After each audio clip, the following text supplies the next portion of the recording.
Let's take a look at performing change management using PTC Windchill PDMLink. First off, there are a number of companies and product development organizations that use other software for change management. For example, I've seen companies that use bug tracking software for change management. Others use wiki pages. There are a whole variety of even homegrown systems that people use for change management. Why should you use Windchill instead of those? Well, for one thing, Windchill is going to track the different issues in a closed loop process so you know which problems are still open and which ones have been resolved. Next up, throughout the process of change management in Windchill, you're going to have emails automatically sent to the relevant people.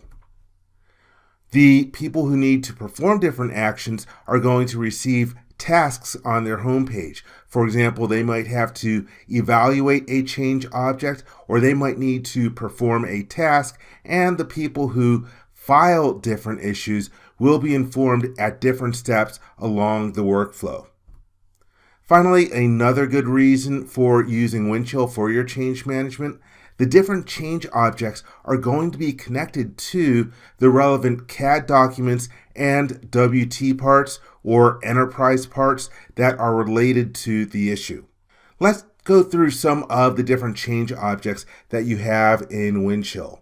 The first one is a problem report, and a problem report is not actually required in order to initiate a change. And like the name implies, this is just a mechanism that allows someone to say, hey, here is a potential problem. I want you to know about it. And so they'll bring up this problem report, and then someone, later on we'll talk about the different roles, but they're going to be a change administrator one. They will analyze the problem report and determine whether it's going to be confirmed or rejected. And if it's confirmed, then they can decide to generate a change request based off of the problem report. Now, be aware, you could go right to the change request. You do not have to have a problem report in order to create a change request. But like the name implies, problem reports are a great way of getting feedback from your customers, other people within your enterprise, your manufacturing team, your engineering team, of potential issues with your products. And let's say that you're going to generate a change request from problem reports. You can either end up creating one change request from many problem reports. Maybe you're going to consolidate a whole bunch of different issues and address them at one time, or potentially one problem report can end up generating multiple change requests. For example, a situation that I had in the past, we had a technician who recognized a problem with a component. That component was used on multiple different products. So rather than creating a single change request that affected multiple different product lines, we created a change request for each product line so they could be tracked independently. The next change object is a change request, as we mentioned, with problem reports. So a change request, just like the name implies, is someone saying, hey, I think that we should take some action in order to address a potential issue. And so just like with a problem report, it's going to be analyzed. And if the change request is accepted, it can be approved either under a fast track or a full track process. Fast track is going to be faster than a full track. A fast track allows you to put out some different change tasks for people to implement the necessary steps in order to correct the problem. But a full track process is more involved. It involves more people, like a change review board and a change implementation board. And it's recommended that the overwhelming majority, at least 85%, of your changes go through a fast track process. But you're going to have certain changes that are going to be very expensive. They're going to take a long time. They're going to require the efforts of a lot of people. And based on different criteria within your organization, you're going to say, okay, if it is above these different thresholds, in terms of effort, then the change request is going to require a full track process. If the change request is not approved, well, you could just outright reject it. You could say, we're not going to do this. Maybe you're going to discontinue the product line next year, so it's not worth addressing the change. Or maybe the change request just doesn't have enough information for you to make a decision, so you might end up sending the change request back to the creator in order to get more clarification. So a change request, if it's approved, can result in a change notice, and the change notice is the specific set of steps or tasks that need to be done in order to fix the problem. Now be aware, sometimes you can start right with a change notice. There is no requirement that you have to have a change request first. For example, one project I was on, the vice president was going through, taking a look at our product, saw that something was wrong and said, I want that fixed. Well, if the vice president is saying to fix something, you're going to fix something. You don't need to have a change request in order to say that you're going to fix it. The boss already said to fix it. We're going to go right to the change notice. So again, it can result from a change request, or you could just start with the change notice to begin with. And a change notice is going to contain one or more change tasks. So these tasks, they are just a specific instruction that someone has to perform in order to solve one of the steps in implementing the change. For example, you might have a change task that assigns one design engineer to modify an assembly. Another designer might have to update a drawing. A manufacturing engineer might have to update a process plan. It's all the different necessary steps so that the change goes throughout your organization. When you are creating this change task, you are going to list the affected objects. And those objects can be CAD documents like assemblies and parts and drawings, and they can also be WT parts or enterprise parts. And if they are WT parts, you can specify the disposition of how you want to handle any objects that have already been ordered, or if they are work in process, or if they've already been finished. So for example, if you have something that's on order, maybe you want to cancel the order. Maybe you want to return the order. If something is a work in process, maybe you're going to accept it as is, or maybe you're going to have it reworked. So you can specify those different dispositions for your WT parts. Every change task is going to have both an assignee, the person who's responsible for implementing the change, and a reviewer, someone who's going to sign off that the work that the assignee did is acceptable. Now let's take a look at some of the out-of-the-box change roles in PTC Windchill PDMLink for change management. So the first role that we'll take a look at is called a Change Admin 1. And Change Admin 1, they have a number of different responsibilities. For example, if there is a problem report that is submitted, they will get a task to analyze the problem report, and they can either confirm it or reject it. Also, Change Admin 1s, they're responsible for analyzing change requests and determining whether they're going to be rejected or go through a fast track or a full track process. Change Admin 1s can also create change requests, but depending on your organization and your business rules, you might allow a lot more people to create change requests. They might not have to be a change admin in order to create a change request.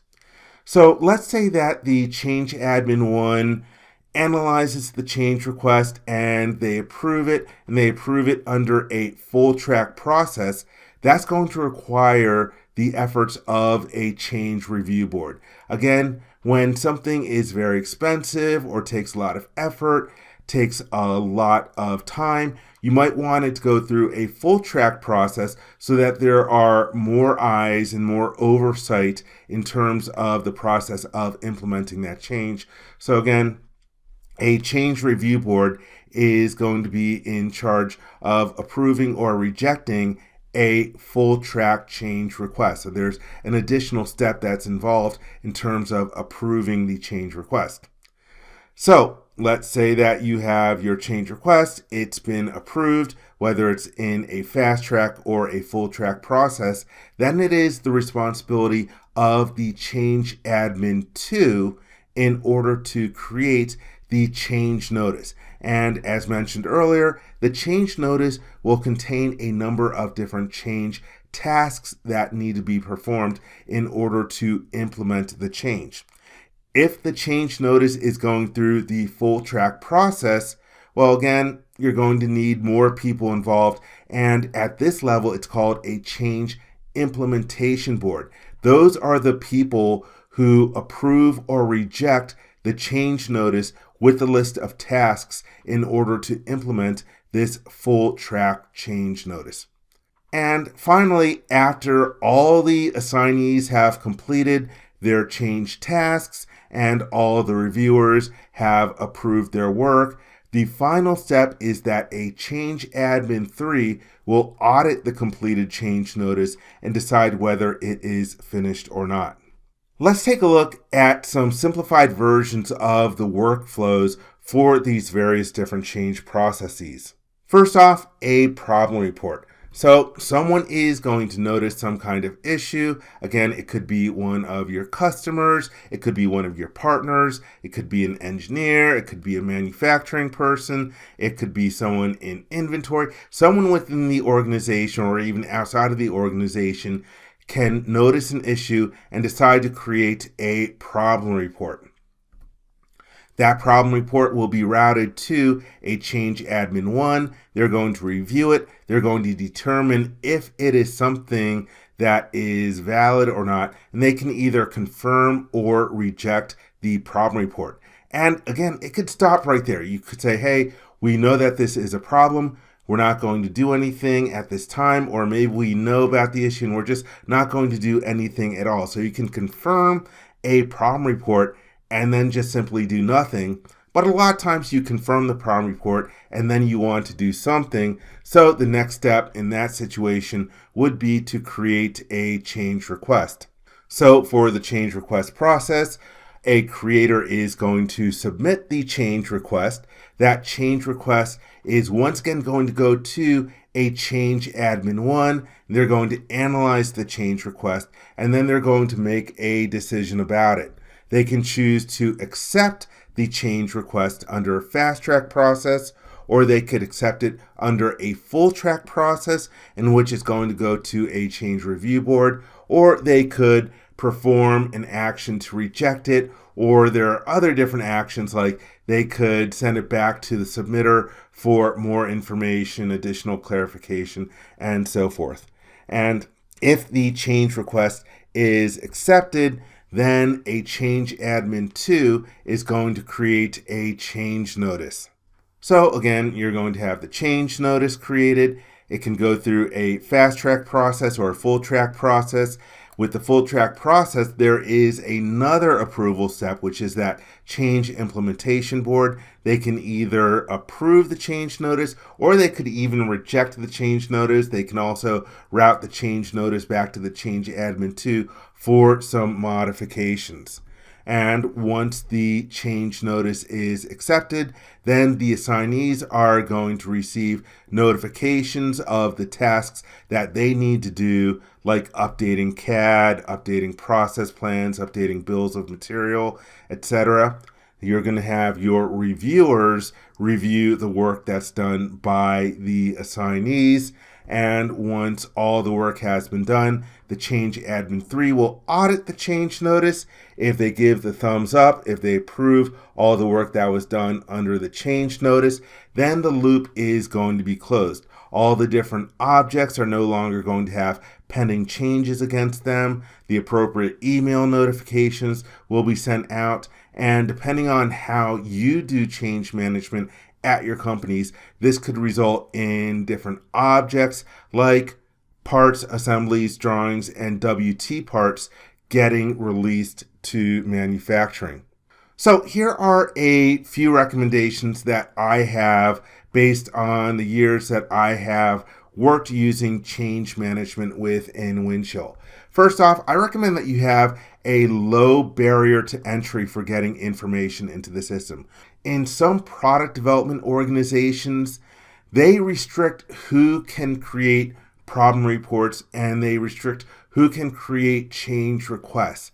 In my personal opinion, I don't want someone holding on to the information because they think it's too hard to get to the necessary people. I like anyone to be able to create a problem report and even a change request if necessary. You can always route them back to the submitter or creator for additional information. And you just want the information to be shared. You don't want someone holding on to something that could end up biting you in the butt in the long run. Next up, you can create custom roles, custom workflows, and custom change objects within Windchill, depending on how your company implements change. But I strongly recommend that you start with the out-of-the-box roles, workflows, and change objects. See if that works for you. See if that might be easier than the way that you've been doing change in the past. If you find that it doesn't work, hey, then you can make your own configured kinds of objects. And I recommend that you configure what's already existing in the system. You want to do minimal customization. What I mean by customization is writing new code or other kinds of different software patches that change the way that Windchill works. The problem with customization is that when Windchill is upgraded to a new version, you'll have to verify that all your customizations still work, and that can be timely, that can be expensive. So if you are going to need to do some changes to the ways that the out-of-the-box roles, workflows, and objects are in Windchill, hey, reconfigure them, but try to avoid customizing them. So I hope this overview was helpful to you. If you have other additional questions or issues, reach out to me at dmartin@creowindchill.com. Also, I am partnered with the great people at TriStar who can help you with additional consulting, training, and configuration regarding Windchill. Thank you very much.